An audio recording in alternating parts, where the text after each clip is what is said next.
cleaning and maintenance of your theater style popcorn popper.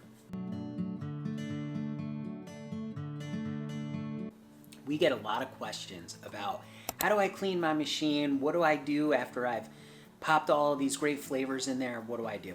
So we're going to give you a little bit of an overview of how to clean your machine. There's a lot of things you can do with this machine or any theater style popcorn popper to make sure that it stays nice and clean. I always recommend always after you're done popping, clean your machine right away. Don't let it sit, because it's not going to be good.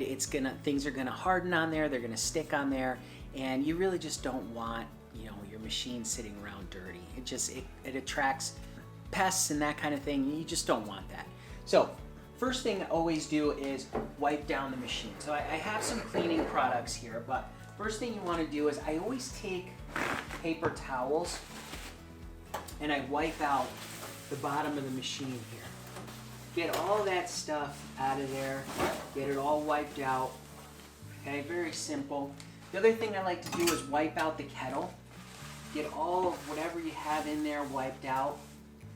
Okay, and this helps to just kind of get the big stuff off of there. Now, when you're cleaning your cabinet and all of your glass pieces here, I always use a glass cleaner, but I always use an ammonia-free one. Try to stay away from the ammonia ones. Ammonia-free cleaners are the best way to go.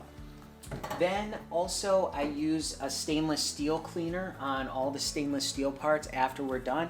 It just helps to polish it and clean it and works really nicely. When I'm cleaning the machine, and the glass in particular, I use these microfiber cloths because they're nice and soft. They're not going to scratch the glass or the plastic, the plexiglass here. So it's always nice to use a nice soft cloth for that. Now, the biggest thing you're going to want to clean is this kettle here. And there's a couple ways to do that. This one here has a nice anodized coating on it, which makes it very nice non-stick. But if you do need to get this cleaned, if there's a lot of caked on things, because not all of these kettles are anodized and have a non-stick coating on them. So if they don't, and you found that there's a lot of things inside that and you really need to clean it, a great product to use is this Heat and Clean. So this is a kettle cleaner made specifically to clean kettles. And what you do with this is you take 2 ounces of this and you mix it with a gallon of water, okay? And then you can use that solution for cleaning your kettle. Now, you can make it a little stronger too. You don't have to just use 2 ounces. You could use 4 ounces if you really feel like you need it strong. But what you do with this is you mix up the solution and then you pour it into your kettle and you turn your kettle on and you let that heat and boil out. And that's gonna really get this nice and clean.